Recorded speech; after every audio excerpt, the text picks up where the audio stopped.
Run it up, then run it back. Run it up, then run it back. Run it up, run it back. Run it up, then run it back. Well, hello and happy Thursday, everybody. This is Run It Back. Lou Will, Chandler Parsons. My name is Michelle Beadle, and we've got a lot of hoops for you guys. We feeling good? Thumbs up? I don't love this light face going on here, but it's like splitting your two personalities, like so we can see what. Yeah, that I like that. You're being blessed. Darius Garland will be back with us a little bit later in this show. We had a full, and I do mean full, slate of basketball games. All 30 teams in action last night, getting ready for the All-Star break. This one, it had everything. You got Trae Young at the Garden. You got Trae Young chance. You got the Hawks scoring 6 points in 7 seconds, which sends this entire thing to overtime. You have 8 players with 20 or more points. These games have become a rivalry. I don't care what anybody says, but the Knicks win this one. 149 to 148. Cat with 44 points. Chandler, we try to think of rivalries as these big grandiose things from years ago, but for me, what do you think? Is this legitimately one of the best rivalries currently going in the league? It is, and it's just solely on one player. This isn't a Knicks versus Bucks rivalry. This is a Trae Young versus the entire New York City Knicks fan base. It's fun, and I love it, and the fans love it. Trae Young loves it. Knowing him, this is a game that he gets up for. This is a game that he circles on his schedule. And the end of this game was spooky, similar to that Houston-Brooklyn game where you just have to be careful with the ball. You got to take it. I don't know if they had timeouts left, but this is happening now a couple of times within that last couple of weeks. Take a timeout before you turn the ball over and just give it to the other team right there on their half of the court. But I love it with how passionate the New York Knicks fans are with Madison Square Garden, the brightest lights, and Trae Young has embraced this villain role in New York City. So I think it's great. I think it's great for the game. And this was a fun game to watch. This is a lot of points, a lot of back and forth, some huge plays by both teams. And the stars shine. The best players, played their some of their best games of all season long. So I love it. And I think more rivalries like this is great for the NBA. What'd you think, Lou? By the way, when you're a fan of a game, right, and your team's down and there's 7 seconds left and you're like, God, we only need 6 points. It's never going to happen. That's like a dream case scenario last night. The fact that they got 6 points in 7 seconds to send this thing into OT is a little bit nuts, Lou. Yeah, just watching it live, I was amazed at how they were able to go about it. Offensive rebound after offensive rebound, being able to get fouled, get to the line, and do all of those different things. I thought that was a great thing for the Atlanta Hawks. The Knicks were lucky that they pulled this game out. They gave the Atlanta Hawks a bunch of opportunities to beat them in the Garden last night. What talk to me about what you were most impressed by. Lou. I was most impressed that the Knicks won. They like I just said, man, they gave the Hawks every opportunity to beat them in regulation. Trae Young gets our guy a G-Wagon, he gets a 3. There's a turnover, there's a 3, there's a foul, guy makes a free throw, misses a free throw, offensive rebound, Hawks get the ball back. Trae Young gets fouled again, make 2 free throws, send it into overtime, and then in the overtime, Jalen Brunson makes that big shot, and then you give the Hawks 2 more opportunities to beat you in 2 shots that they didn't make. So, if I'm the New York Knicks, this is probably one of the games that we're not necessarily celebrating. We got to tighten some screws up, and we got to learn how to finish games right here. So that's the most impressive part to me, was that them actually pulling out the game, giving the Hawks so many different opportunities to beat them. So this is one that kind of leaves a bad taste in your mouth, but you're happy that you won, but it's a lot to clean up and film today. I mean, look at these numbers, Chandler. 44 points for Cat, Brunson with 36, Trae with 38 and 19. I gotta ask though, because everyone basically last night was on the back end of a back-to-back, most teams. And the fact that the Knicks, despite almost giving one away, they do get the win. Does that give you a little more confidence as we start to look ahead to, say, a Cavs-Celtics series? I mean, confidence? No, not really. It was Indiana, and then they should have lost this game against the Hawks last night. Hawks had multiple chances to win this. So confidence? No. Yeah, they show resilience. They come up with some big plays, and they have a capability to be a really good defensive team. I don't understand what that starting 5 part with OG, with Bridges, that they should be one of the better defensive teams. And like I said yesterday, I think they're ranked 20th in defense, but Karl Anthony Towns has been unbelievable. He's been super efficient. This guy, what other center is going 7 of 10 from three, shooting 43% from the 3-point line? People thought he was nuts when he was said he was the self-proclaimed greatest shooting big of all time. This year, his numbers are backing it up. The dude is efficient. He's stretching the floor. He's picking and popping. He's making threes off the dribble, off the catch. They run some actions where they have him coming off screens. They have their 5-man coming off like a pin down. It's really insane. And also the Jalen Brunson effect. Every time this year he has an off night, which he did, and the night before, he comes back with a monster performance. And he clapped back last night with 36 points. So this guy is just, he's a short-term memory. He doesn't let the game before affect him either way, whether it's good or bad. But man, if he plays bad, he comes out straight balling the next game.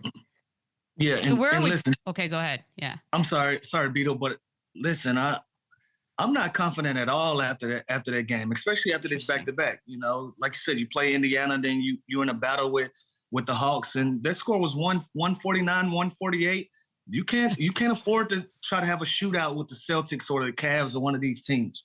You know, you're gonna have to sit down and get stops, and especially your end of game situations. Like I said, they gave the Hawks 5 opportunities to beat them, and under 10 seconds. If you add it up in regulation, they scored 6 points in 7 seconds. In overtime, they got 2 shots at the rim in under 10 seconds, and didn't make those shots. Like, you can't afford to make those type of mistakes against those two teams, especially in closeout games. Those type of mistakes will send you on vacation immediately playing one of those top-ranked teams in the Eastern Conference. So, no, you don't have the confidence, but you know now we have something to work on. We get back to the drawing board, and we got to tighten up our end-of-game situations. So we gave a lot of praise to Cat Lou, but where is he a top 5 guy in the league right now? You know we love our top 5 lists. I don't know about the tops, but I know he's playing at a high clip. I know he's one of the better bigs to be playing the game right now, just the way he's going about it. Now, that's one thing you can have confidence in. That's something you can set your watch to. Like, this guy's showing up every single night. He's playing inside, outside. Shot that one damn near from the logo. These are pull-up threes in transition, and that's your center. Now he's catching that. He's also catching that ball, being aggressive, going to the rim, finishing on the left side of the basket, right side of the basket, and once. Like, he has the total package going right now, going into All-Star. So that's one thing that you can have confidence in. Jalen Brunson is probably tired, a little leg weary. This is the time of the season where guys want to go take that week off and get a break. Unfortunately for them, they're All-Stars. They're going to have to continue to work, but they can use a break right now. But I think the New York Knicks are in good standing with the way that Cat is playing. He's playing like a high clip guy, but like I just said, man, they got to tighten up some of the screws if they want to be a serious contender for the top. I have a question about the Hawks, because when they traded away DeAndre Hunter, the talks immediately started about Trae Young, if he's going to be happy there. Does it feel like they're building around him or actually doing the opposite? And then you look at a 38 and 19-point game and you think, interesting, leads the league in assists. Dyson Daniels leads the league in steals. You have Jalen Johnson when he's back from injury. Is it enough, Lou, as far as a core to build around for a championship team? It's a start. It's a start. You know, I said it a few shows ago. The Hawks and Trae Young, they got to sit down and have a real conversation. Like, take the gloves off and let's get to the bottom of this thing. Are we moving forward in a direction where we can win basketball games, where we can flirt with the top 4 in the East and put ourselves back in a position to be Eastern Conference favorites? Like, this team is only 3 years removed from being in the Eastern Conference Finals. Like, you knew it was there. You knew you had the talent. And then the wheels fall off. And now you have this young core of guys. Like, Dotson is a great start. Jalen Johnson, great start. Trae Young, great start. You put those 3 guys together, I still think they need a bona fide bucket to go with Trae Young to put on the wing. Somebody that you can give the ball to and have court when it's not going for Trae Young. You can tighten it up. You found something in Jalen Johnson where you got a big that's mobile that can put the ball on the ground like a cat. Now you need another one.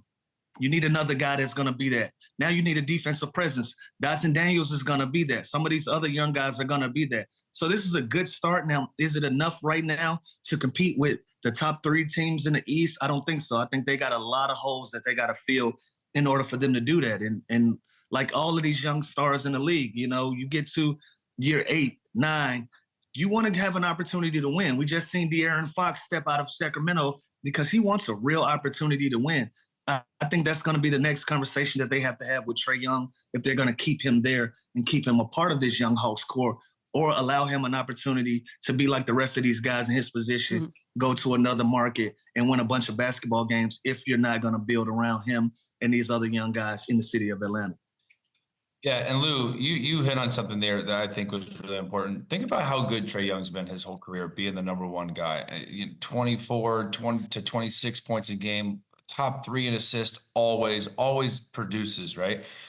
I think he would be so much better if they do find that 1A guy to not allow him to get double teamed, not allow him to see these coverages that he's seeing, not making him take these tough shots that he sometimes gets caught up doing, when he could just play and he can have he's never had a Kevin Durant. He's never had a Devin Booker. He's never had a 1A like that where he doesn't have to do so much. So as good as he's been, as hell of a career he's already had, I think he could be so much better if they do add that 1A type guy, which any given night, it's still going to be Trae's show and he's still going to be the leading scorer. But I just think his game would completely evolve once you get that mega superstar next to him, because Jalen Johnson's great. He's going to be a stud. Dyson Daniels is great. Even this opportunity now, like Georgie Niang, I make jokes, but he took 10 threes last night. So these guys, him, Karis LeVert, they're getting opportunity. I just think they're one real piece away from kind of making that leap team-wise and Trae Young success-wise. It's funny you mentioned the Phoenix Suns situation, because we've always said on paper amazing, but last night was a great example. You didn't have Bradley Beal or Devin Booker. KD did it all. He tried. 37 points, 9 assists, 5 rebounds. Was not enough. The Rockets win 119-111. Amen Thompson with a triple-double. Torrey Eason with 25, 9, and 4. Şengün 17, 13, and 5. And despite this unbelievable performance from KD, let me tell you where the Suns are right now. They are a half game out of the final play-in spot. They're 3-7 over their last 10 games. And, whether or not they become semi-healthy or healthy enough after the All-Star break, do they have what it takes for some sort of a push, or are we just looking at an over season, Chandler? I just don't see it. I really don't. And I don't believe that they're ever going to get fully healthy. I don't believe in their bench. Like, look, with no Beal and Booker last night, Dunn, Gillespie, Plumlee, and Washington is their bench. I just don't know. I just don't know how they're going to figure that out. I don't think they're going to magically get healthy. And after so much time and reps, that they're not just going to develop this chemistry and be good and win games all of a sudden. And it's really weird to me. This is always going to boggle my mind, because these 3 guys, and I get it, they're kind of similar. They're kind of ball dominant scoring guys, but they do have playmakers, and then they had bigs, and they have the role players like the Royce O'Neals. And so I just don't understand the failure here. And even Bud is a great coach and a great offensive coach. So I don't know how this group hasn't, peaked and kind of figured out a way to win games. But it's just, Chandler. Huh? They don't guard. Simple. It's not even science, bro. They don't guard. Like, we watched the game last night, man. KD shoots a free throw. He shoots a free throw on an inbound. They give up a layup on the other end, and he's the first guy back. He's the first guy back, the guy that's shooting the free throw. They simply just don't guard. They don't have the personnel to sit down and get stops. Got all the scoring in the world, the best coaching in the world. They don't guard. Until they start guarding, this is the position they're going to be in. And I do think when you have this much talent, you think, okay, let's just get into the play-in and let's just see what happens. And there's 30 more games. There's already rumors that Bradley Beal's gone. Now there's rumors this summer that Kevin Durant's gone. So let's just put our best foot forward. Let's put our best effort forward this last 30 games, get into the play-in, pray to God we get the 7 seeds, so at least we have a fighting chance to not have to play the Thunder first round, and anything can happen. I've seen teams get hot at the end of the season come postseason. I just don't know if they can get this hot to turn around this situation, because it's just, I'd be nuts to say, yeah, no, they still have it in there somewhere, because they just keep proving me otherwise. You'll sound like that when they were calling the Super Bowl in the 3rd quarter and they kept trying to tell us there's still chance. I was like, there's no chance. This thing is done. Yeah, you mentioned it, Chandler, and Lou, I want to get your take on it, because we all know Kevin Durant didn't want to be moved at the trade deadline, and they did him right in that respect. They kept him there. But yes, the reports are out there, and they're getting louder that one way or another during this offseason, KD will be on the move. So should he request the trade? Is there a particular place where you could see him really finding a great spot and a great teammate to hook up with? No, this is all new news, and we got Luka and we got Anthony Davis and Nico to blame for this. You know, once those caliber of guys get traded, that opens the door for everybody to say, well, we got one of those guys. What's out there to be offered, especially when, you know, you're going into your second season with this top heavy team and you're not having success from it.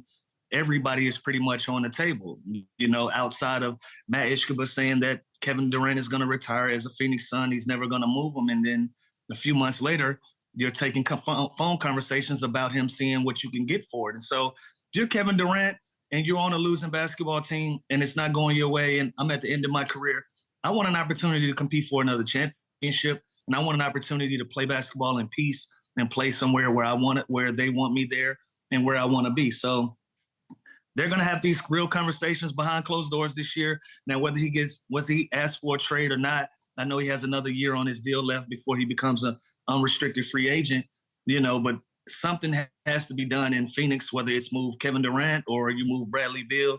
You got to give yourselves an opportunity to get back into a winning conversation. And that's going to start with Kevin Durant. And if he's unhappy, these conversations are going to get louder and louder. So I don't know where he goes. I know that he wasn't open to a reunion in Golden State.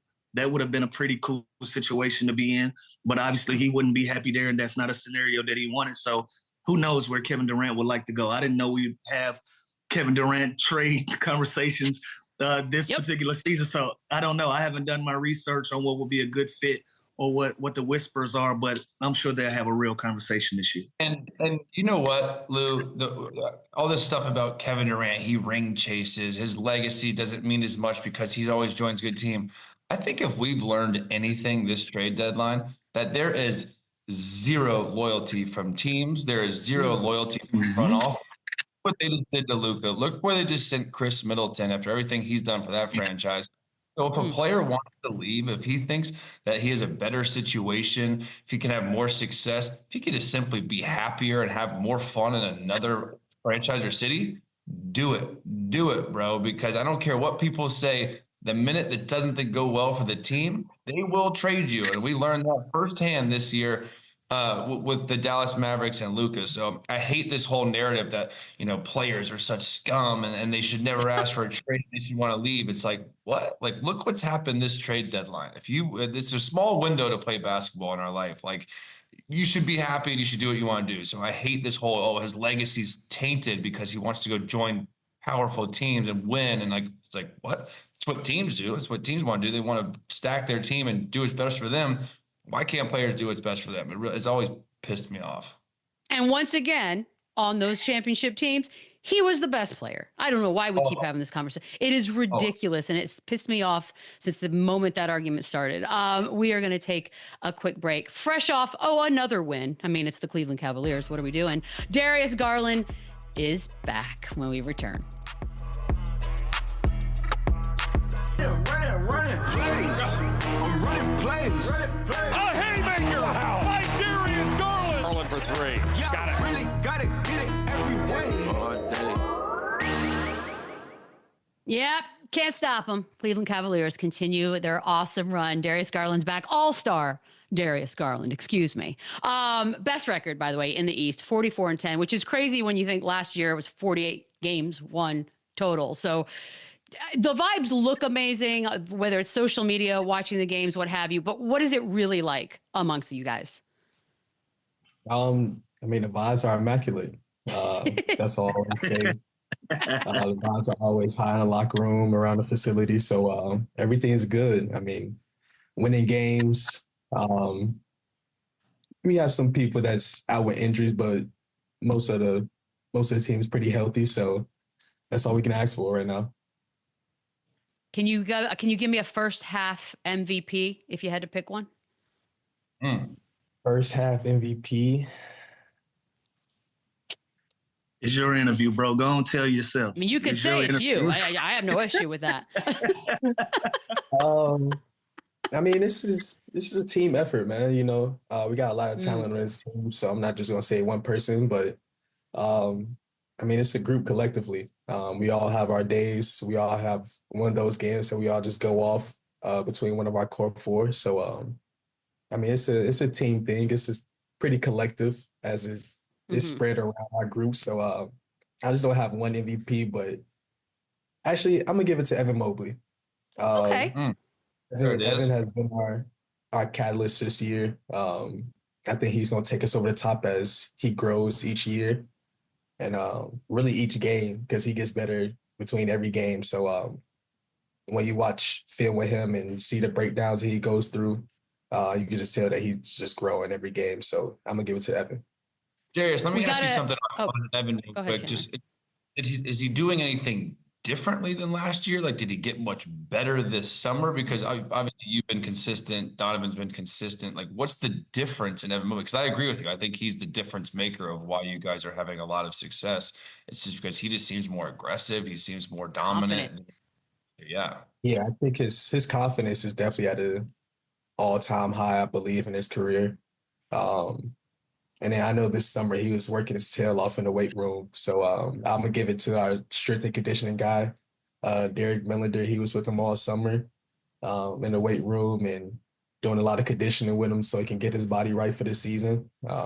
We knew that we was going to have a long season and hopefully it continues to go on to the summertime. So he was just getting his body prepared for that in the weight room a lot. But you can definitely tell the strength is getting there. It's not all the way there yet. But I mean, he's coming to his own. He's starting to come as like a grown man, a young man. And you can start telling, like, just by like just the blows he's taking, he's actually forcing contact instead of the defender giving it back to him. I mean, he's soaking it all in. So, I mean, he's going through a lot of contact. He's finishing with the left. The slow steps are working right now. The three ball is flowing. So, I mean, he's literally our catalyst. He's going to take us over the top. So I'm going to give it to Evan for sure. First half MVP. Okay, let's talk a little. One thing about that game last night, you beat the Raptors very, very easily, but you're up 23, and Canadian Tristan Thompson with the dunk with a few seconds left. Obviously, Raptors players not happy about it. Their coach called it no class, disrespectful. What's going on here? Why? I wish I knew. I mean, Tristan, you know Tristan, man. He's going to do whatever he wants to do. So they were playing hard. He wanted to continue to play hard. He wants to go dunk it, and this was the result. I mean, it was a lot of commotion. I will say there is usually this unspoken rule that you don't do that. Usually you see like a younger guy, but Tristan Thompson, he's my draft class. He knows better Tristan than wants this. to get on the board. Get a lot of reps. He wanted to get on the board. That's what I'm saying. though. He already has scored. Like you back at home. I understand you want to score. Amazing. You made your little floater. Like that was game. You made your appearance. You got in the scorebook. Like that's all. But I like it. I like it, guys. You play through the final. It's just like the cup. I'm rolling with my guy though. Man. I'm rolling with my teammate. I had his back. Ron had his back. So it is. And it ain't like it's a young guy. That's a vet. That's a vet doing that. So you gotta know exactly what he's doing. No, for sure. Yeah, you man. gotta roll with him. That's a big bro. So I'm rolling with it, man. I'm rolling with my dog. I feel like, did he have a bet with a friend or something? Like somebody's like, hey, if you just hit a dunk with a couple seconds left. It just felt very like. Don't throw that betting word around. Yeah, okay, that's not what I meant. I meant a challenge from a friend. You're right. My bad. DG, I want to congratulate you on your second All-Star appearance. I know your first time was in 2022, but I know you've been hearing the criticism of All-Star Weekend, some of the changes and things of that nature. I spoke to D Wade recently on my pod, and he gave me the perspective of on Sundays, you got so many different responsibilities to do all that day leading up to the game, and then boom, at 8 o'clock, it's like, all right, let's play a basketball game, and now guys are tired, they're weary, they're not in the mood for a basketball game, and now the fans are complaining that y'all are not playing hard enough. From your perspective, what's one thing that they can change on Sunday from a basketball perspective that can get the fans excited again about the nostalgia of a real all-star game where you're seeing the best players in the world play the best pickup game in the world? This is a question that's been going around for years now, huh? Yeah, for sure. Yeah, I don't know. I think the scoring target was pretty cool. The I think Elamendon, that yeah. was my year, yeah, like the Kobe year. Getting to the score limits. I mean, I think that was pretty cool. Just playing hard for like the last 5-6 minutes, like a fourth quarter type of all-star game. Um, I mean, that got everybody going. Just trying to get to like 124, I believe. But I mean, it was cool though. Like everybody Yeah. was going at it for the last 5 minutes. And you get some excitement in the first 3 quarters of the game with the lobs and the flashy dunks and stuff like that. So I think it's like the score limit, I think is great for us. You know what I said? I said, listen, if these guys play hard for 1 quarter, for the fourth quarter, just be like, yo, we finna compete and show these people like why we are the best of the best. But D-Wade was like, bro, we have so much stuff that we have to do that day. It's just hard to find that. It's hard to find that motivation for that energy. You feel like you'll be in a better position if the NBA say, look, we do all of our responsibilities, but on Sunday, it's a regular game day that we're used to, and you feel like you'll get a better product out of it, and the fans will be excited for it again. Yeah, I think that would work for sure. I know the entire weekend is super long. I mean, you have so many activities and events you have to go to and different dinners and stuff like that. So the entire weekend is super long from Saturday to Sunday. The lead up is incredible. Like you're super excited for being in an all-star game. You get to be around all the best players in the world. So like your mind is just racing and I mean, you're just juiced up for Sunday. But if they just had the whole day just cleared out for Sunday night for the all-star game, I think that would be a lot better for sure. Wait, can I ask you, do you know your itinerary already? Like, do you already know like what your Saturday and Sunday look like from morning to night? Just boom, boom, boom. Right. I get there Friday morning. I'm doing all activities from Friday, Saturday to like Sunday afternoon-ish. Till 3, 4 a.m. too. They're long nights. Yeah. So like, because you go enjoy like, yourself. So tired. Yeah. Like man, all right. And then you're so excited for Sunday and you have all this other stuff before that day for the main event for the game. So it's like, man, mind racing, but you're super excited. You're kind of nervous because it might be your first or second All-Star game. Like it's a lot going on. Would you be on board for the USA versus World game to replace the All-Star game? I would. That would be super cool. Yeah. But I mean, it's the Olympics all over again, it feels like. But bigger. Big, because it's just one giant nation against one giant world. I'm so excited about it. I'm sorry. I love the idea. That would be cool, though. Especially with the talent national guys are coming with. The talent is unbelievable now. But the U.S. versus world, that would be cool, though. I agree. I think that's the way you get guys to play hard because there's so much pride on the line. It's bigger than your team or your franchise. Or you're playing for America all over again at that point. So I think that'd be really cool. DG, you're also competing in the three-point contest. Damian Lillard, he's won the last two. Now, let me ask you, you're so used to catching and shooting or shooting off the dribble. Will you practice like this week, taking it off the rack and shooting? Because it's a little bit different in that kind of format. Yeah, I practiced a couple of times already, just trying to get a feel for it and where I was going to put the money ball rack and how much time I had left. So, yeah, I practiced a couple of times. It was totally different for me, but I mean, I got adjusted to it a little bit. So let's see what I do Saturday night. Yeah, and obviously this weekend is just all about having fun, enjoying yourself. But you look at the guys who's Jalen Brunson, Cade, Hero, Hield, Cam Johnson, Dame, and Norman Powell. Do you look at, okay, I gotta beat this guy for sure, or this is the guy to beat? Do you even look at it like that, or are you just shooting the rock? No, I know Dame is gonna come in trying to represent his hometown, so I know he's gonna go for a three-peat. I mean, I'm good. This is my first time doing a three-point contest, so I'm gonna go in with a little bit of juice and try to win that thing. But I know Dame is gonna come hard for it, so I'm gonna see what's up. I'm gonna see what's up Saturday night. I love Saturday night. All right, so halftime, a recent game you guys had, there was a dunk contest that was actually compelling and exciting to watch, and none of these dudes are NBA players, which got everyone, yeah, here we go. Boom. I don't know how much of this you actually got to see, but do we love the idea of like maybe the dunk contest, we just fully open it up at this point? Hold on, who are these guys? Just That's dudes. Mac McClung right there. Yeah, That is not Mac just McClung. dudes. Just you not can't say Mac a white guy McClung. is just Mac McClung. What's wrong with you, dude? They're dudes. What do you think? Yeah, I mean, they have a lot of bounce. They bounce is crazy. But I mean, I think we need to up the bonus or something. We Okay. got a lot of guys. Money that ain't gonna can- do it. Y'all getting 40s and Money- 50s a year. Money ain't gonna get you out of bed, man. Come on, man. You know Hey, that bonus man, ain't gonna that get you out extra- of What that would it extra take? 250 or something, that get you somewhere. That 250 will do something for you in the summertime, man. I know Okay.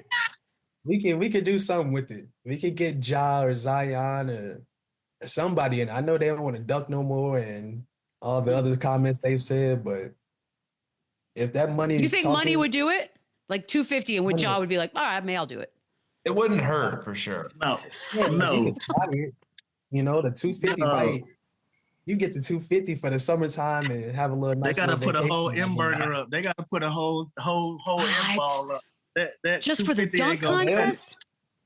I M came ball off for the the bench. dunk I turned contest? down a couple 250s. You got to put the whole M up. Them boys, You y'all can go making for an M. 50s and 60s right now. A That 250 million? ain't gonna get you through the summer. 250 ain't gonna get you to the summer just for one vacation. Not them. Lou, Not y'all. Not y'all. what are you doing? I go on a vacation right now for 250. No, you see, DJ, we country boys. We country boys. I'm a city everything boy is- at heart. I'm from Gary, Indiana. I'm a city boy Yeah, at you heart. know. I live in Nashville. everybody- I claim Okay. Nashville, but But you can stretch $1 in Nashville, so you have 250 is plenty, right? Like I like this message. no state taxes. I can Yeah. stretch that dollar in Nashville for sure. Wait, The guys, I just 250 heard of is all in. what if you do this? What if you dangle this money out there and still none of the big stars sign up and you're still left with like Matt McClung's like, I'll do it for 250 and it Yeah, still I doesn't mean- work. That's what I'm worried about. But that's what we get into now. Like Yeah. the big guys don't want to come to All-Star break anymore. Like they don't want to participate in the dunk contest. So I mean, that's Hate what we it. have to come with Mac McClung and Sorry, Mac. other guys. No, I'm no disrespect to none of them. Friend of the show. Mac Yeah. McClung has so much bounce, like out Yeah. of this world. Yeah, the So- fans still they want to see the best of the best. It is what it is. There's no disrespect to anybody. The fans just want to see their stars. That's all. No, for sure. But if you hold the M up, I would The be in M. the dunk contest. Jeez I can barely That's dunk all. now. That's all I'm saying, DG. All right, an M M it might is. open my eyes. That's all I'm saying. Somebody go out to open that checkbook for sure. Oof. DG, gotta ask you about the trade deadline last week. Obviously, Oh. one of the craziest in the history of the NBA. You guys added DeAndre Hunter, one of my, most underrated 3-and-D guys. But it was at the disposal of my guy, Georgie Niang. What was I know we talked about him last week or last time you were on. What was the reaction of the locker room when G-Wagon got shipped on out of there? Man, we were puzzled actually. It's kind of like a sad day. Man, Did anybody those two cry? guys, No one's I'm crying. excited. They Come just on, cried. I would cry. I'd cry, Chandler, if you got traded off the show. I'd cry a little bit, maybe. That's the business, though. Yeah. The business. So I mean, it was definitely a tough day. Just seeing two of our guys just go, especially being in the locker room for so long. Like we was in the locker room together for about 3 years now. So we got to bond. We got a cool little relationship. But I mean, like I said, it is the business. Now we got DeAndre Hunter. That's, like you said, an underrated 3-and-D guy. That's going to make a huge impact for us. That might take us over the top and have us looking like a real contender. So, I mean, we're super excited. Our group is super excited. I mean, you see the last 2 games, he's been fitting in pretty well. He had a really good game last night. He's starting to get really comfortable with this group and starting to be aggressive and looking for a shot. So, man, we're super excited. Do you take George off the group chat or do you accidentally leave him in for like a week or so? And how does that work? Do you catch yourself? We left him and Karis in the group chat for a little bit, but Okay. A grace period. I'm gonna change that in a couple of days. I had to let it just just roll over a little bit. That's tough. I mean, we took Shams out of ours like the second he left this show, so I get it. He's out. Next. Real? Y'all are harsh. Gone. Just right out. He left us. He ain't talk much anyway. You gotta go. He ain't say much anyway. You gotta go. DG, you guys got the second best record in the league right now. Up 5.5 games on the Celtics. Finally getting that respect that you guys deserve, that y'all have earned. What's keeping y'all motivated? What's making y'all put y'all in a position where you're not getting full off of the success? You're constantly pushing forward to continue to be great. We haven't done anything yet.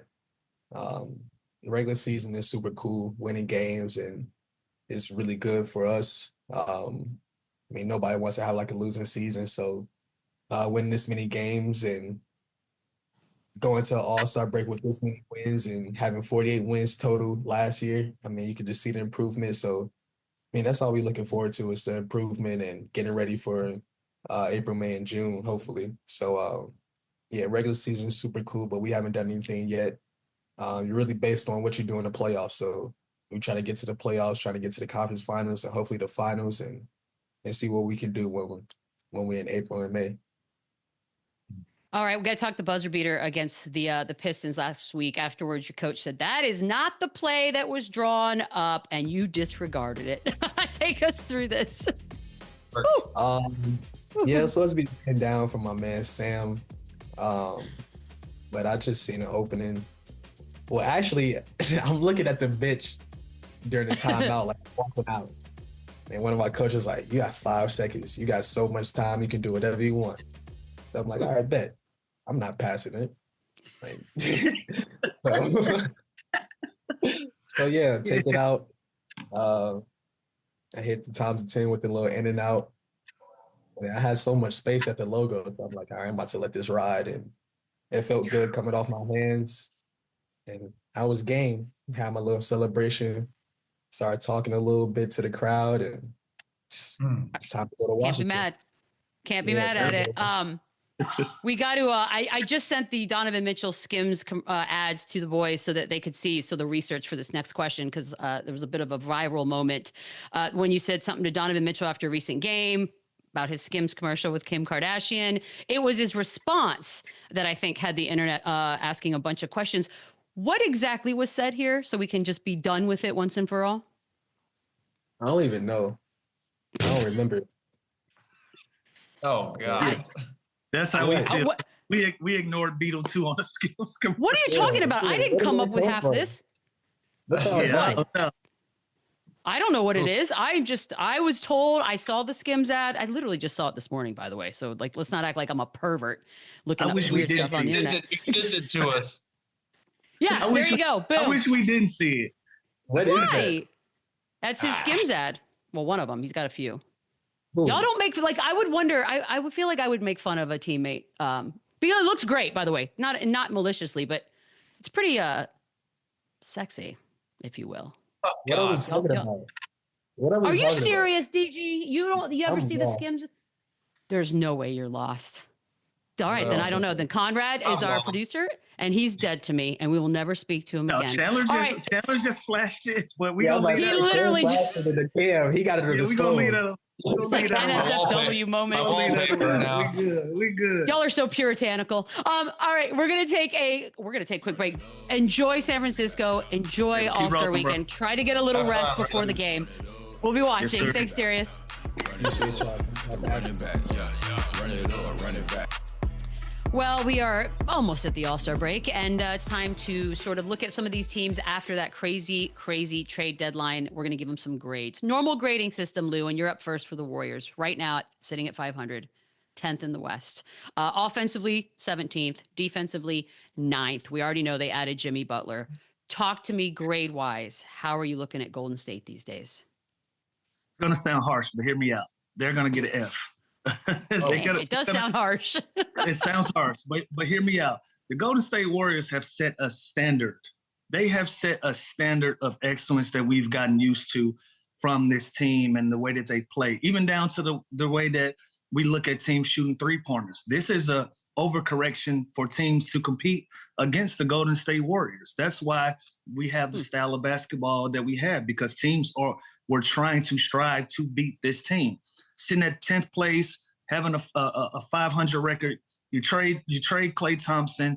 You talk about trade Draymond Green. Yes, you just brought Jimmy Butler in last week, but this team is playing under the expectation level that they have set for themselves, the level of success that they have set for themselves. They're playing extremely under it. Being in 10th place, I'm sure that's not where they would want to be. That's not what they were striving to be this year. Now, granted, they've dealt with some injuries and things of that nature, but at the end of the day, you have Steph Curry on your basketball team.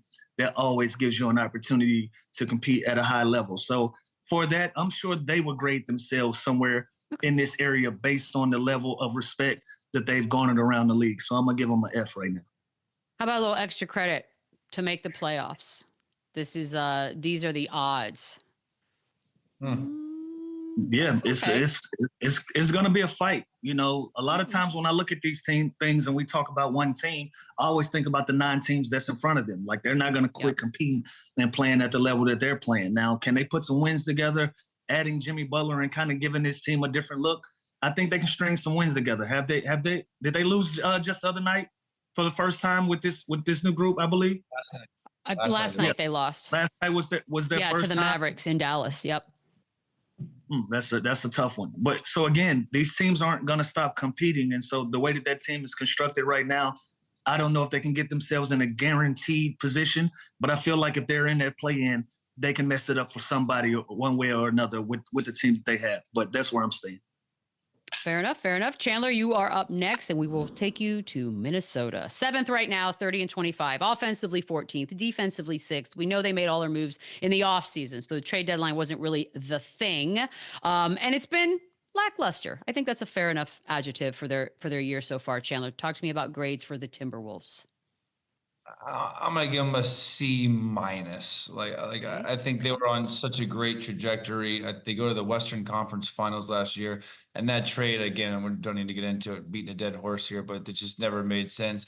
DiVincenzo's struggling. He was part of that big move. He struggled kind of all year long. Now he's been out with his toe. Dillingham's a rookie that I thought was going to have immediate impact with Conley being older and the only real point guard on the team. He's kind of struggled, hasn't got a lot of opportunity. And this is just a team that I thought was going to be a top 2, top 3 team coming into this season. And then ever since that move, they just kind of haven't figured it out. The only reason I'm giving them a C too is because I do think there's time. I think they're good. When you have Anthony Edwards and you have this type of roster that can play defense and dig down there, they can win games in the playoffs. When it slows down, they're still going to be a tough out. But I just felt like they were a top elite team the last couple of seasons, and now they're not. So they're passing with a C-, but it's not great. Passing, not great. All right, this next one, I really don't need to tell you much. It's the Lakers. And obviously the trade deadline is the story here. They are 4th right now. Offensively, 9th. Defensively, 17th, Lou. They got Luka. They did lose a game. Yeah. Talk to me. Got to give them a B+, almost an A, almost an A-, but B+. Very active in the trade deadline. We're able to pull a big fish out of that water in Luka Doncic and still be able to go from 5th to get down into the top 4 in the West with what a lot of people would consider a team that doesn't have a lot of household names that you're used to on the Los Angeles Lakers, but you got to give them credit. Give Rob Pelinka credit for pairing LeBron James with Luka Doncic. And you give LeBron James credit for being the best player on this team at 40 years old. The way that he's playing and leading this basketball team is something to marvel at. He's been able to do it, and we're still seeing Luka get his feet wet, get his feet from under him and catching the groove with this Los Angeles Lakers team. They can cut down the turnovers, but I still think they're just trying to make big plays, trying to make the wild plays to impress everybody. Like, we know what this team is going to be capable of in the future. They got to tighten up the interior like we always been mentioning. Let's see what Alex Len gives this team.